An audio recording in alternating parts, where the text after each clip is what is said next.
Hoy es martes y de 15 a 16 horas comenzamos Prohibido Olvidar por la FM 101.9 en Mar del Plata, con Pablo Aceto, Fede Garrido en la operación técnica y quien te habla, Gloria Álvarez. Para escucharnos por internet, www.fm1019online.com. Muy bien, dicho todo esto, vamos a saludar a Pablo Aceto. ¿Qué tal, Pablo? Buenas tardes. Muy buenas tardes. Bueno, les comento que tenemos algunos problemas de ruidos, porque Sí. hay una obra cerca, pero bueno, sabrán disculpar, estas son cosas que pasan. El programa está siendo grabado el lunes a la noche para el martes, así que sabrán disculpar si hay algún ruido que no es propio del programa. Muy bien, Pablo. Vamos a contar cómo va a ser el programa de hoy. La columna de Cortés se llama Las cumbres por el medio ambiente. ¿Por qué hay escasez de microchips? El transporte público será gratuito el día de las elecciones. Medicamentos congelados. El Financial Times y el Wall Street Journal vaticinan derrota para la gestión de Alberto Fernández. Y la columna de Pablo Aceto se llama Deuda Externa. ¿Podemos escuchar la columna de Cortés? Vamos. Durante las primeras 2 semanas de noviembre se desarrolla en Escocia la COP26, Cumbre Mundial sobre el Cambio Climático anual, pero postergada en 2020 por la pandemia, para tratar uno de los principales problemas que afectan a la humanidad. Si las emisiones de gases de efecto invernadero, comenzando por el dióxido de carbono por su magnitud, pero siguiendo por el metano, producido en mucha menor cantidad pero 21 veces más contaminante que el primero, y otros gases, no se reducen sustancialmente, el planeta seguirá incrementando su temperatura promedio, tal como viene haciéndolo desde hace unos 250 años, comienzo de la revolución industrial. Ha habido, desde la formación de la Tierra y desde la aparición del Homo sapiens, este último lapso de tiempo 15.000 veces más chico que el primero, numerosos cambios climáticos considerablemente más severos. Pero los más duraderos se produjeron a lo largo de periodos históricos mucho más largos, es decir, sustancialmente más despacio de lo que se está dando el cambio actual, que además es el único generado por la acción consciente de una especie, el ser humano. Los especialistas abogan por acciones urgentes que limiten este aumento de la temperatura a no más de 1,5 grados centígrados con respecto a la era preindustrial, habiendo ya subido 1,1 grados centígrados. Si el aumento llegara a los 2 grados, por ejemplo, más que duplicaría el porcentaje de población mundial expuesto a olas severas de calor al menos una vez por lustro, aumentaría en un sexto las expuestas a sequías que ya hoy están en la génesis de migraciones y guerras locales, desaparecerían prácticamente los arrecifes de coral y aumentarían sustancialmente las especies animales y vegetales que verían reducir drásticamente el tamaño de sus hábitats. Esta última cuestión vincula esta temática con otra conferencia mundial que pasó mucho más desapercibida, la COP15, realizada a principios de octubre en China, sobre la biodiversidad. Aquí se discutieron políticas tendientes a tratar de preservar la diversidad de especies de seres vivos existentes en el planeta. Esa biodiversidad, con la extinción permanente de muchas de esas especies, que ya no volverán a existir, está severamente amenazada. Se estima que de las 8 millones de especies animales y vegetales conocidas, 1 millón están en peligro de extinción. Por el cambio climático, pero también por muchas otras acciones humanas, algunas de las cuales inciden además sobre el cambio climático, como ser la destrucción de bosques nativos y humedales para extender la agricultura y la ganadería o desarrollar emprendimientos mineros, petroleros o inmobiliarios. También por contaminación, especialmente con plásticos y a veces con petróleo de los océanos. suma la introducción de especies exóticas y la caza ilegal y el contrabando de fauna silvestre. El cuestionamiento de estas acciones no proviene meramente de una actitud romántica de conservación del paisaje, sino que se trata de preservar las condiciones que han hecho posible hasta aquí la vida humana. Conferencias anteriores fijaron metas para el 2020 para salvaguardar la biodiversidad, ninguna de las cuales se cumplió cabalmente. En América Latina, en países como Colombia, Guatemala, México y otros, son harto frecuentes los asesinatos de defensores del medio ambiente, siendo los casos de Chico Méndez en Brasil y Berta Cáceres en Honduras los más renombrados. Volviendo al cambio climático, en el debate colisionan intereses y políticas. El negacionismo de algunos líderes políticos como Trump y Bolsonaro, que han pretendido desconocer todo lo que la ciencia ya había dado por aceptado hace años, se ha visto revertido en parte por la llegada a la Casa Blanca de Joe Biden, que anunció ambiciosos proyectos para combatir el cambio climático. No obstante, esos proyectos encuentran bastantes trabas a nivel legislativo, lo que hace incierta su aprobación y aún más su aplicación. En 1966, China era el quinto país en volumen de emisión de gases de efecto invernadero. En 2005 pasó a ser el primero, y hoy supera a Estados Unidos, el segundo, en un 145%. Siendo que más que cuadruplica en población a los Estados Unidos, sin embargo, estos resultan por lejos el de mayor emisión per cápita. Uno de los problemas de China para reducir sus emisiones es su enorme disponibilidad y uso de carbón mineral, el más contaminante de los combustibles fósiles, y su consecuente reticencia a reducir su empleo a la velocidad que los requerimientos del combate al cambio climático exigirían para evitar ralentizar su crecimiento económico, que ha sido y sigue siendo espectacular desde los años 70. Paralelamente, China es también el líder mundial en la utilización de energías solar y eólica, buscando así, en especial en los últimos años, reducir su dependencia de los fósiles. Diversas voces han alertado sobre el peligro de cambiar el concepto de reducir emisiones por reducir las emisiones netas.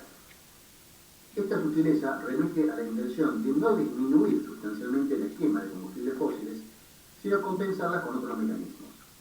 Estos van desde las inciertas tecnologías futuras, que hoy están muy embrionarias, para capturar e inmovilizar grandes cantidades de dióxido de carbono desde la atmósfera, hasta la utilización de los bonos de carbono, mediante los cuales los grandes emisores compensarían económicamente a otros, en general de menor desarrollo, a cambio de que estos limiten o reduzcan sus propios aumentos de emisiones o capten las emisiones ya producidas.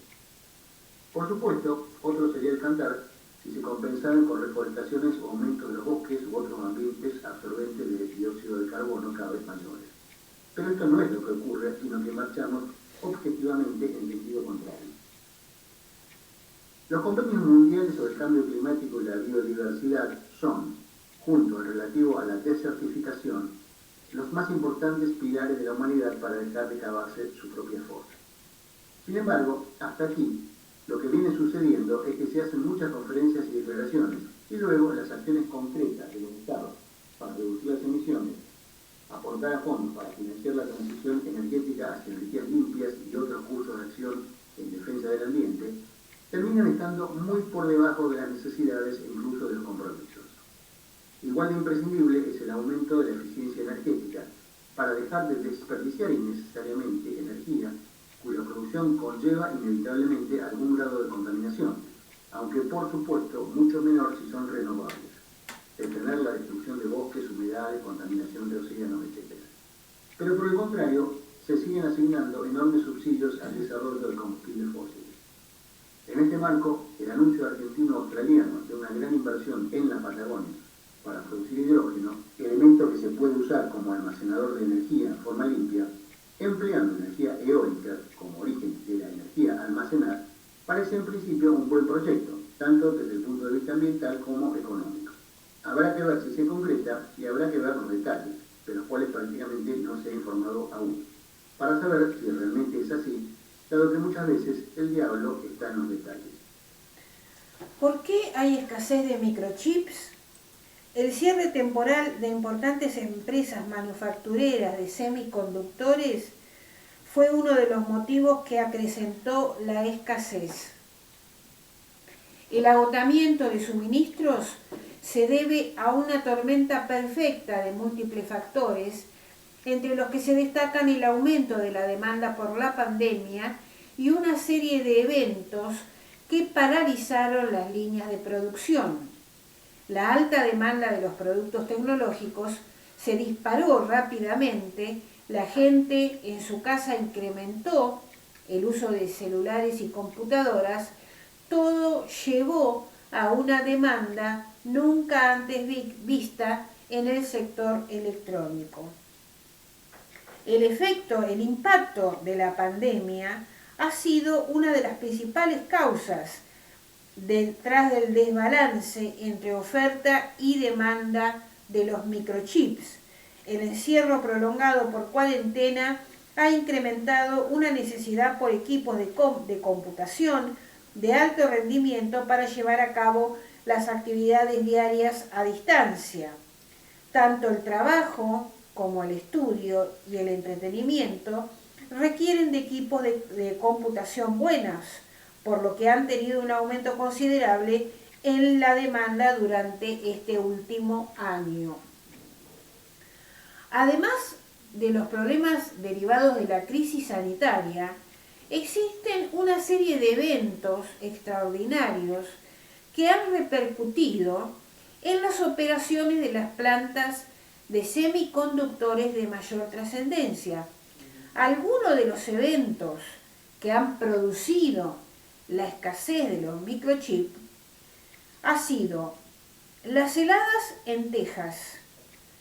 La planta de microchip de Samsung, una de las más grandes del mundo y ubicada en Austin, Texas, se quedó sin energía debido a las heladas. Su producción se frenó por completo y tardó aproximadamente un mes en reanudar operaciones. Incendios colaterales. En Japón, la planta Renesas, uno de los fabricantes más importantes de microcontroladores en el mundo, sufrió un incendio que ocasionó el freno total de sus operaciones durante un mes.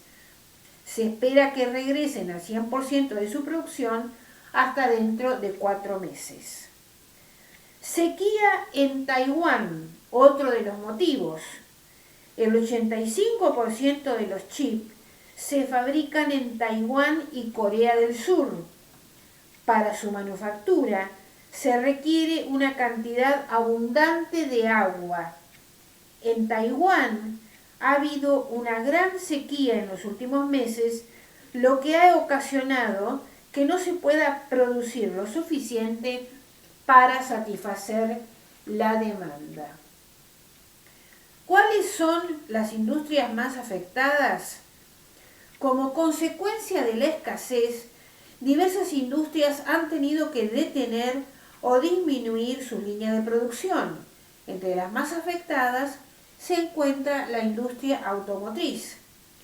Empresas como Ford, Volkswagen y General Motors se han visto obligadas a cerrar sus plantas y despedir alrededor de 18.000 personas en Estados Unidos.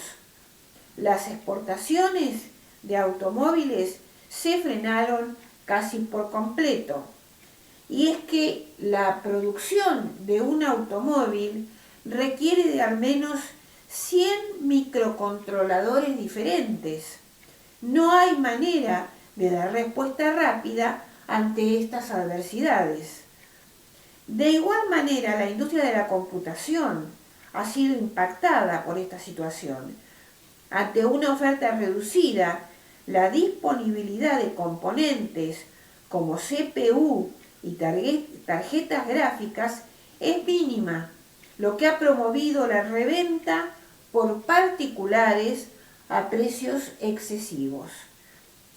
Las grandes empresas tecnológicas han tenido que recortar sus expectativas de producción para sus nuevos productos.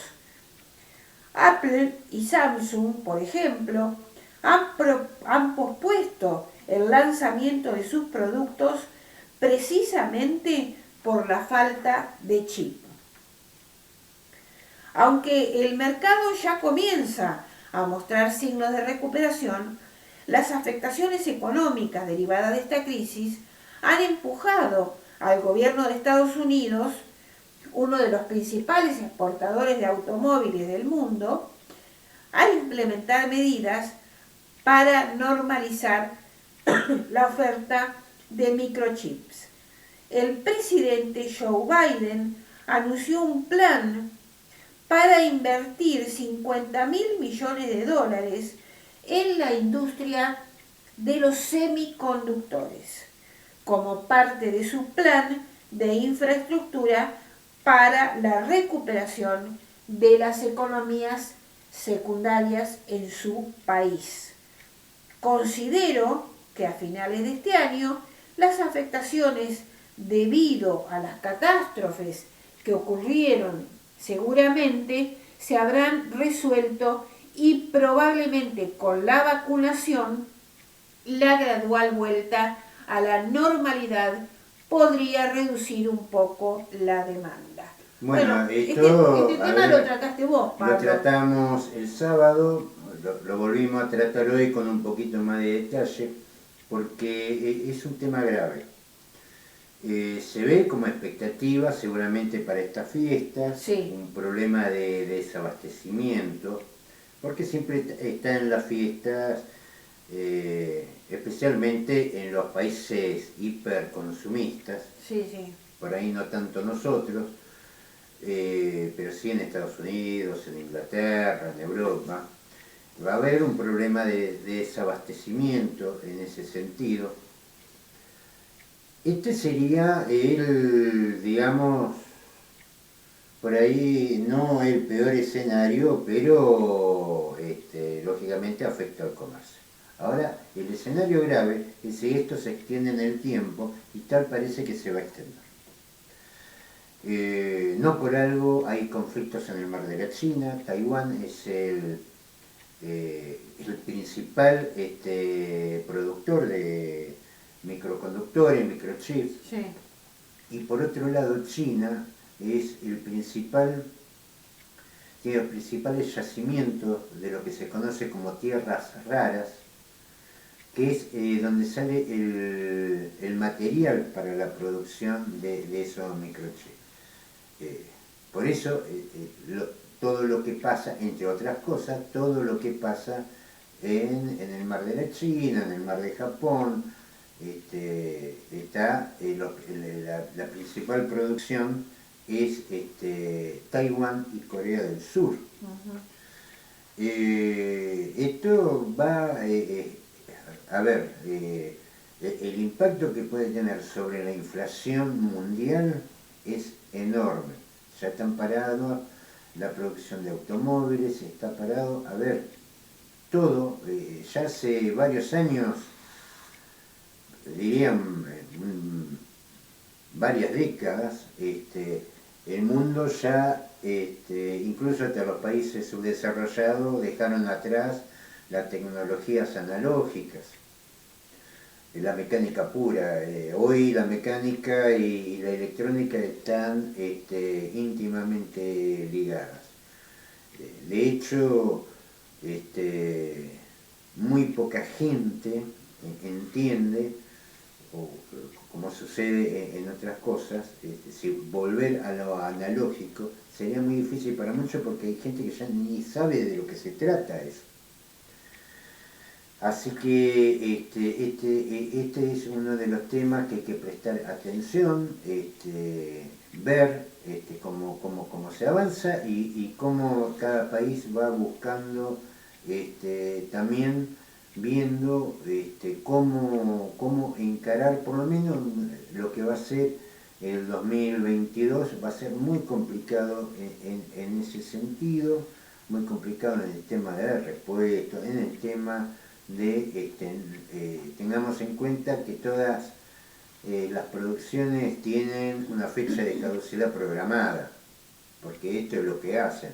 El tema es lo que empieza a enganchar dentro de esta crisis. Seguramente, y esto hay que tenerlo en claro, las principales potencias, los países más desarrollados van a ser los primeros receptores de lo que hay, como sucedió con las vacunas, como sucedió con estas cosas. Así que esto en la Argentina afecta mucho porque, por ejemplo, la tecnología agrícola ganadera ya está muy metida dentro de lo que es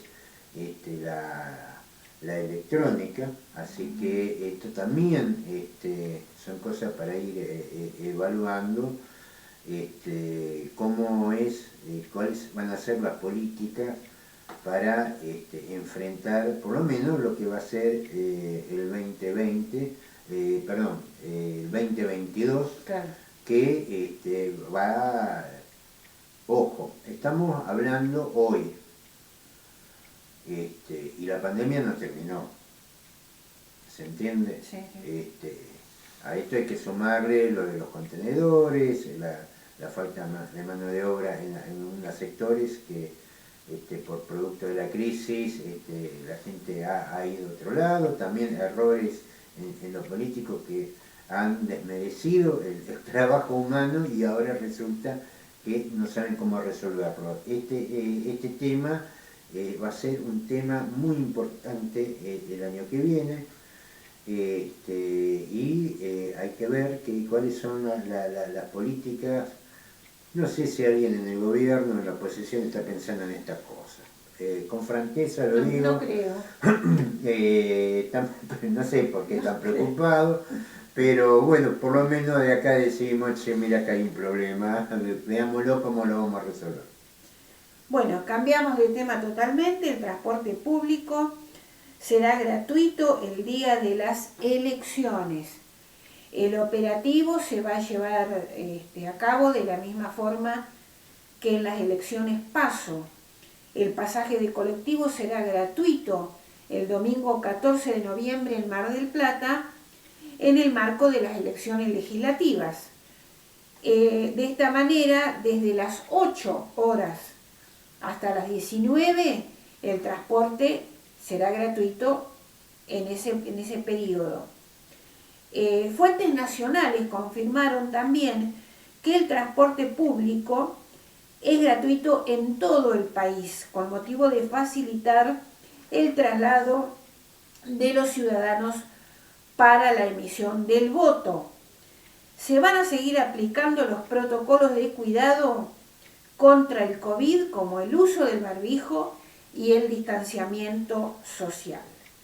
Esperemos que este día, el 14 de noviembre, día de las elecciones, acá en Mar del Plata, se respeten las frecuencias. Vamos a ver qué es lo que pasa. Muy bien, Pablo. Dejamos acá y vamos a tu columna que se llama Deuda Externa. Muy bien, ahora vamos a poner en un cuadro grande un pequeño esquema de lo que ha sido la evolución de la deuda externa en la Argentina. Por lo menos hasta el gobierno de Macri, después vamos a avanzar hasta, hasta la fecha. Para el que nos siga por YouTube van a ver un cuadro de cómo se ha desarrollado la deuda externa en la Argentina, que tiene un comienzo. Estamos hablando de el año 75, gobierno de Isabel Perón. Con esto no estamos diciendo que durante el gobierno de Isabel Perón todo era una maravilla, no, había un montón de problemas. Sí, sí. Ahora no teníamos el problema de deuda externa. Cierra Isabel Perón con una deuda de 7.900 millones de dólares. Yo me acuerdo en esa época estaba en el Ministerio de Economía Antonio Cafiero, que deja esa deuda en este importe al día, refinanciada y sin que fuera ni siquiera a un motivo de problema o algo que mereciera ser tenido en cuenta en la problemática que tenía la Argentina, pero que no tenía esto. Ya después, terminado el golpe de Estado, la deuda externa termina en 45.100 millones de dólares. Es decir, para esto vinieron. Una diferencia terrible. Exponencial. La entrega ya vencida, es decir, el golpe militar vino para hacer esta transformación en la Argentina. Después podemos discutir todo lo otro, pero la verdad que todo lo otro apunta a esto, a una cuestión económica y trata de esto. Y déjame agregar una cosa, Pablo. Cuando es derrocada Isabel Perón, el porcentaje de pobreza no llegaba al 5%. No llegaba al 5%. Terminado el proceso militar, nunca bajó del 20%. Y hubo un periodo durante la época de Menem que llegó al 18, 19, pero nunca bajó del 20%. Es decir, de 7.900 millones de dólares que debía la Argentina, pasamos a deber 45.100 millones y los índices de pobreza saltan de casi al 5% a estacionarse como mínimo, como valor mínimo, estamos hablando desde el 83 hasta hoy, el 20%. Y de ahí siempre fue para arriba, nunca bajó de eso. Yo recuerdo, tengo edad para recordarlo, los actos de campaña en ese momento, año 83, empezaron finales del 82, donde tanto Ítalo Luder, que era el candidato a presidente por el justicialismo, como Raúl Alfonsín, había otros también, estaba el doctor Allende, había otros más. Pero bueno, vamos a hablar de lo que salieron primero y segundo, que son en definitiva lo que después llenaron las cámaras legislativas. Prometieron estudiar la deuda, investigarla. No sé si alguno lo habrá escuchado eso después, ¿no? Siempre se dice lo mismo. Pero esta deuda tenía un punto de crítico, que era una deuda hecha en una dictadura. La deuda salta con finales de los tiempos de Alfonsín a 65.300 millones, con Menem 121.877 millones, siempre estamos hablando de dólares. A esto hay que agregarle de la cantidad de dólares que se hizo Menem con el remate de las empresas públicas. Claro. No nos olvidemos de lo dólares de esto, lo que se endeudó y la venta, la mala venta de las empresas públicas. Ni siquiera fueron a pagar los 65.300 millones de dólares que quedó de la época de Alfonsín. Nos seguimos endeudando más. De la Rúa, 144.453 millones, Dualde 178.768, 189.000 recibe Néstor Kirchner, baja porque empieza a pagar deuda, 126.500, ya cuando se va Cristina es 250.000 millones y Macri se va con 340 millones de dólares en deuda, siempre por supuesto estamos hablando en números redondos. Durante los primeros años de la democracia, porque acá se está hablando de la deuda de Macri. La deuda de Macri, que con el Fondo Monetario Internacional, es una récord. Fue lo que más prestó, fue la primera vez que el FMI dio tanta plata a un país. y sin saber para qué, o por ahí lo sabía, que fue de 45.000 millones de dólares, que fue la misma deuda que dejó la dictadura, más o menos en dinero, en numerales.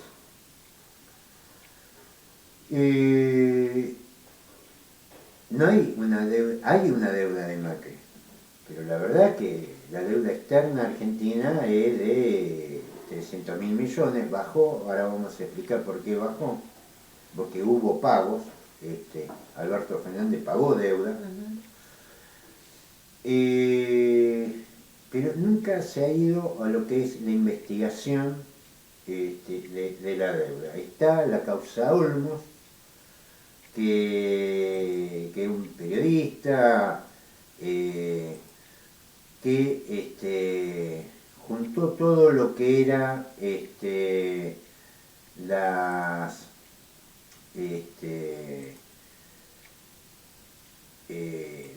la documentación que estaba, que él personalmente encontró, y se demostró 477 delitos cometidos en la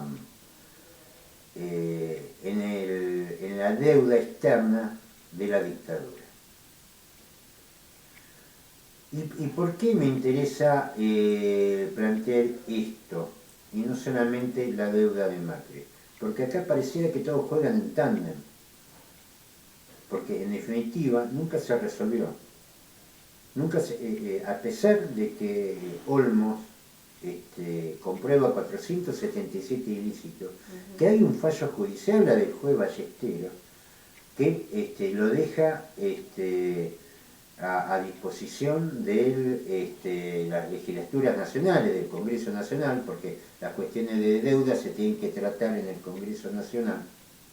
Eso fue en el año 2000. Unos meses antes había muerto Olmos sin ver esta resolución, esta sentencia. Esto es sentencia. Un juez que dijo: en la adquisición de la deuda externa hubo 477 delitos, la deuda externa es ilegítima, es un robo, una estafa. Esto entró en el Congreso Nacional en el año 2000 y han pasado distintas mayorías legislativas desde el 2000 hasta ahora. El kirchnerismo llegó a tener quórum propio en ambas cámaras. Sí. Este tema nunca se trató. Nunca lo quisieron tratar. Olvídate que lo va a tratar Cambiemos. Olvídate.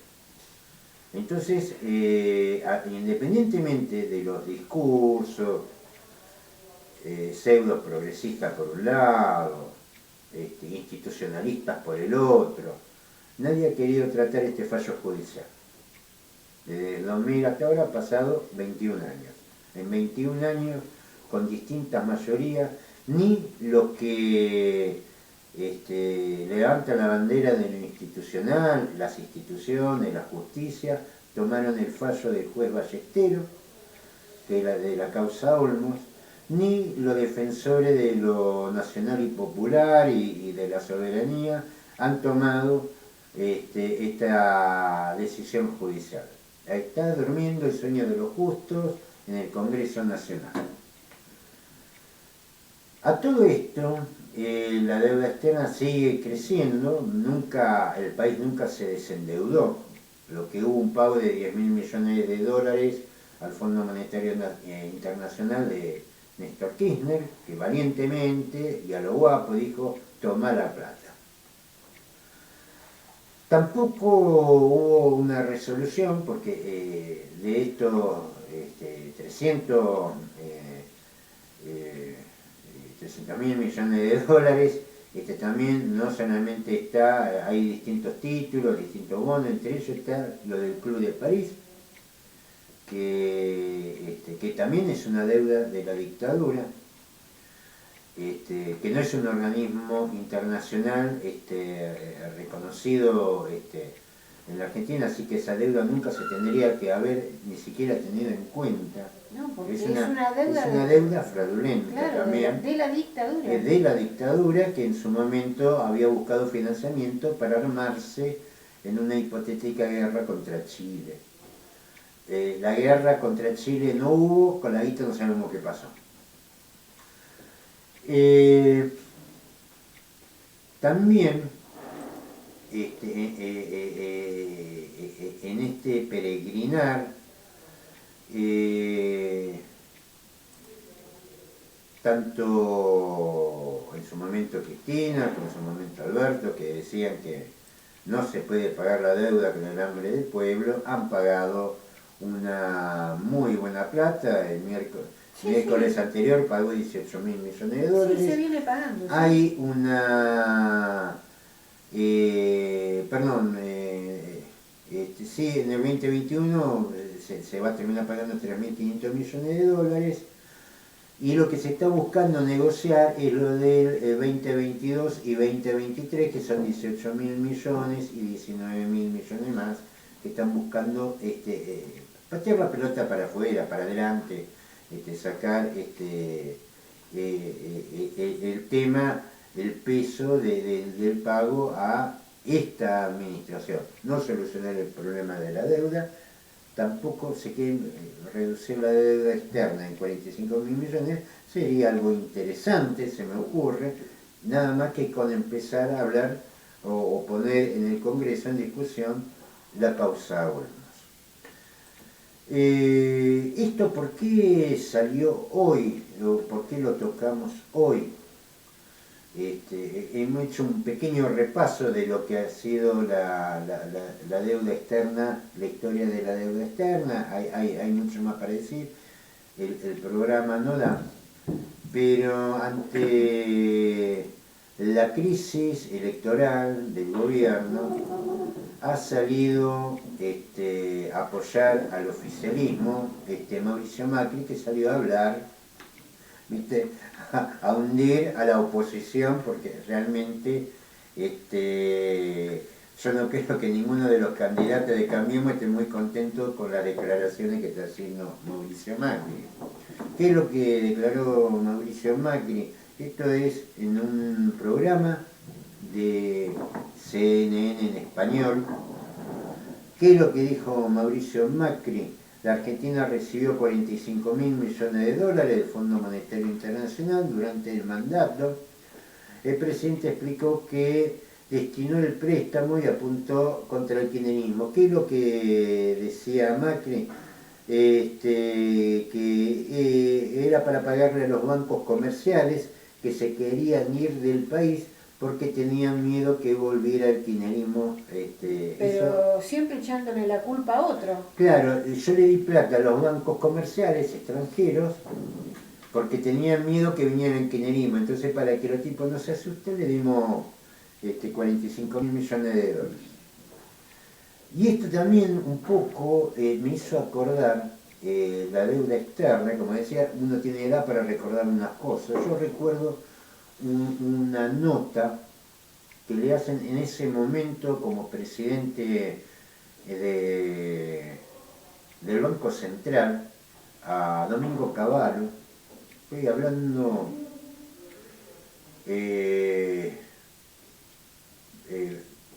mediados, creo que estaba Viñones, como presidente, cuando nacionaliza la deuda externa privada. Es decir, la deuda externa que habían contraído sectores privados, llámese Loma Negra, llámese Ledesma. Y entre ellos no estaba el padre de Macri también. Entre ellos, el padre, las deudas de Iveco, que en ese momento, bueno, de varias empresas que integraba el holding de los Macri. Sí. Yo me acuerdo, a ver, en esa época no había internet.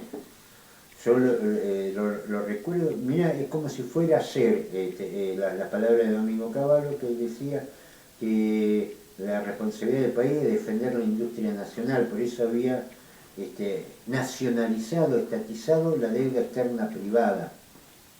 Después, con el tiempo, nos fuimos enterando de que No era que nacionalizó la deuda de las pymes, no, nacionalizó la deuda de grandes sectores empresariales, Claro. entre ellos el Conde de los Macri, Loma Negra, Ledesma, bueno, una gran cantidad de empresas,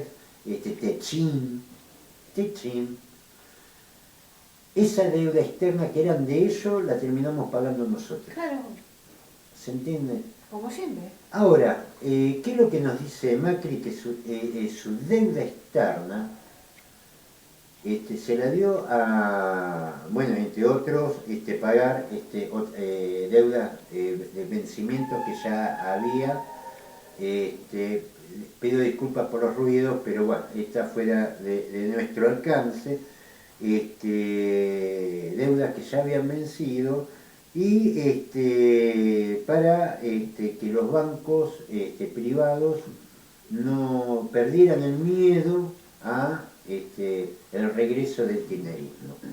Esto lo dijo Macri, no lo digo yo. ¿Cuál es el miedo de los bancos privados? Primero, si los bancos privados tienen miedo, qué sé yo, que vayan a un psicólogo, hagan terapia de grupo. No, la plata, a ver, esa plata la tenemos que pagar nosotros Sí. ahora. Ujú. Es más, la estamos pagando porque Alberto, que iba a investigar esto, no lo investiga y va y paga religiosamente. Lo que está viendo es cómo diferir los vencimientos del 2022 y del 2023.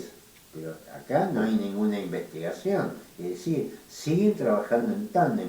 Uno ajusta y el otro instrumenta.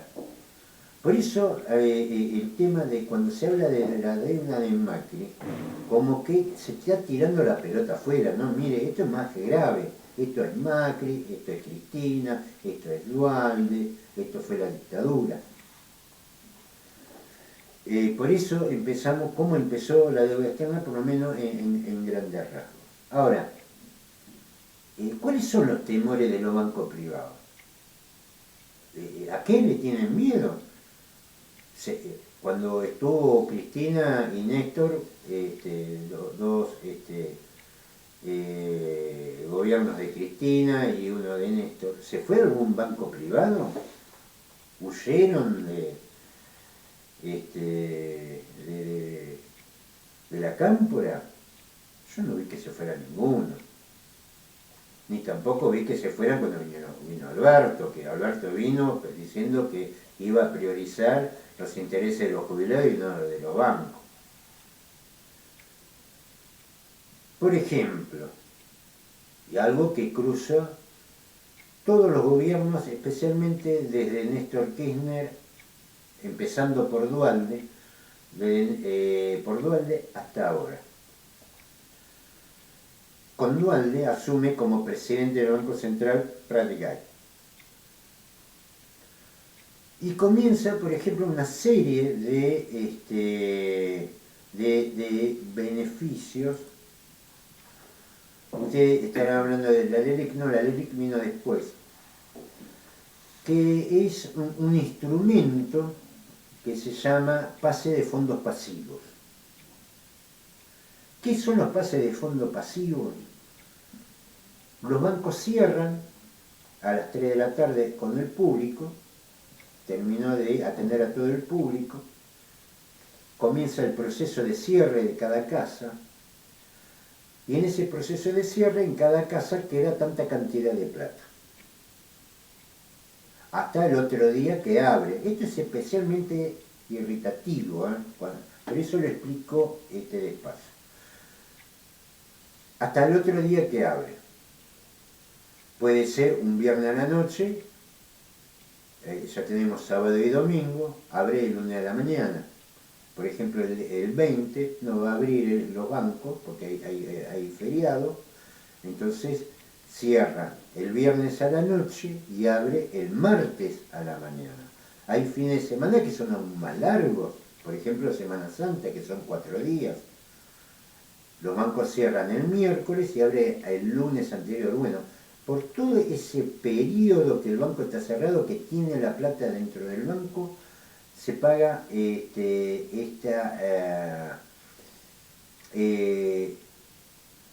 no sé cómo llamarlo, esta disposición, al 36% anual de interés se paga, por plata que tiene guardada, que se supone que está a disposición del Banco Central, que no está, la plata no viaja a ningún lado durante esos días, queda en los tesoros de los bancos. Es decir, el banco gana más cerrado que abierto. Sobre esos fondos, que ahora se informa a través de mail, se le informa por mail al Banco Central cuánta plata hay guardada en las casas y sucursales, y por esa plata el Banco Central paga un 36% de interés. Después viene la LELIQ, que es un préstamo que se da a los bancos, son créditos son letras porque son de corto plazo. La deuda de eso, de esa letra es de 1880, no, perdón, estamos hablando de billones, estamos hablando de arriba de los 3.116 billones. Se está pagando hoy 1.900 billones, se está pagando una tasa de interés de 38% anual. 3.116 billones es más o menos el stock de pasivos remunerados por el Banco Central. La deuda neta pendiente está más o menos en los 1.912 billones, si quiere póngale, le agregamos 1.000 millones más y llegamos a los 2.000 billones, que ya al momento de presentar el programa debemos estar ahí. Estamos pagando aproximadamente 5.000 millones diarios de intereses por LELIQ, que es plata que se le da en pesos. Pesos que después los bancos van a la ventanilla de lado, los convierten en dólares y los giran a sus casas matrices. Esto no es algo que empezó con Macri. Macri lo mantuvo.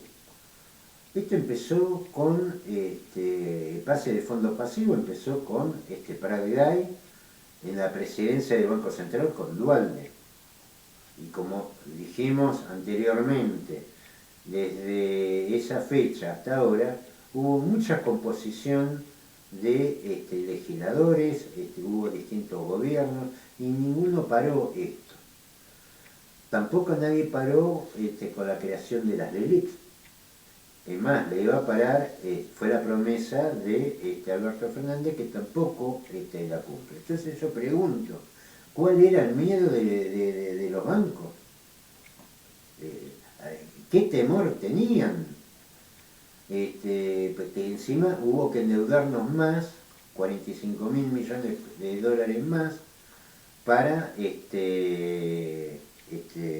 calmarlos. Y el tema de la deuda externa hay que verla con esta visión. La deuda externa de Macri, el título Sol, no alcanza. No alcanza para ver la dimensión del tema, de un problema que tiene la Argentina, que es básicamente financiero. Acá el costado financiero de la Argentina es un boquete donde se escapan los recursos. No importa lo que se trabaje. A ver, la Argentina este año tuvo récord de recaudación de divisas por oleaginosa. Y no hay plata. ¿Por qué no hay plata? Porque se pagan deudas externas originadas en este punto. Y alguno dirá, ¿y la inflación? Bueno, mire, acá hay dos modelos que se están dando en alternancia. Uno que es la emisión de moneda, que no vamos a decir que la emisión de moneda sea algo bueno. No es algo bueno. Todos sabemos lo que produce la emisión excesiva de monedas sin respaldo. Ahora, nadie parece advertir que la emisión de deuda es peor, porque dentro de todo la emisión de pesos es algo que los argentinos lo podemos controlar. La emisión de deuda no. Primero, la emisión de deuda produce pesos. ¿Por qué produce pesos? Porque cuando usted ingresa dólares en la Argentina, sea por liquidación de exportaciones, sea por endeudamiento, eso entra a una fórmula de conversión en el Banco Central y por esos dólares se emiten pesos. Así que la emisión de deuda también emite pesos, con una diferencia, que se adquiere deuda en legislación extranjera y en moneda extranjera, que lo hace aún más grave que la emisión que, por ejemplo, se está haciendo en la Argentina. Entonces, es falso que la emisión de peso que se hizo sobre la pandemia, que no digo que esté bien emitirse en respaldo, no alcanza ni siquiera a tener un viso de comparación con lo que es la emisión de deuda. Porque vuelvo a repetir, usted cuando emite peso, los pesos los controla usted como puede, como le salga, pero tenemos algún control sobre eso. Ahora, cuando usted emite deuda, aparte de crear pesos, porque cuando entra en deuda, lo vuelvo a repetir, sea por endeudamiento o por liquidación de divisa, la fórmula de conversión ahí nomás se está generando más pesos, pero con intereses en moneda extranjera y con legislación de moneda, con legislación extranjera. Después esos dólares entran por otra ventanilla y se van al extranjero por liquidación de divisas. Este es el problema que uno trata de explicar en distintas situaciones, lo hemos hablado. Por eso era la necesidad y por eso lo grave del incumplimiento de la promesa de Alberto Fernández de no investigar la deuda, que ya sabíamos que no la iban a investigar. Uno de los principales candidatos del kirchnerismo, que es el candidato y es ahora el gobernador de la provincia de Buenos Aires, Kicillof, fue el que negoció, el que mal negoció la deuda con el Club de París. Se sorprendieron en el Club de París que incluso hasta le pagaran de más, porque incluso contaban con un pedido de quita de deuda. No hubo quita, no hubo nada, se pagó y por la duda, lógicamente, la pateó para adelante, con tanta mala suerte que ahora el que la tiene que pagar es Alberto Fernández. Entender el tema de la deuda externa es fundamental, pero entenderla bien. El gobierno se ha segmentado en hablar de la deuda externa de Macri, pero la deuda externa de Macri es una parte de los 345.000 millones de dólares que finalizaba en agosto, que ahora está en 297.000 por los distintos pagos que se hicieron. Son 45.000 millones, 45.000 millones tirados, entregados a al sector financiero, que por un lado entró y por otro lado se la llevó. Pero no deja de ser por eso una parte. El tema es toda la deuda externa, porque toda la deuda externa está comprometiendo realmente el futuro del país. Acá, si la solución es patear la pelota para adelante, que son los vencimientos del año que viene y lo del 2023, no es solución. Será solución para Alberto Fernández, pero no es la solución, y me parece que esto es algo que se tiene que encarar desde otra visión. Por eso hablamos de lo que fue el principio de la deuda externa. Y el principio de la deuda externa fue un golpe de Estado. Y eso es lo que nos está queriendo asumir.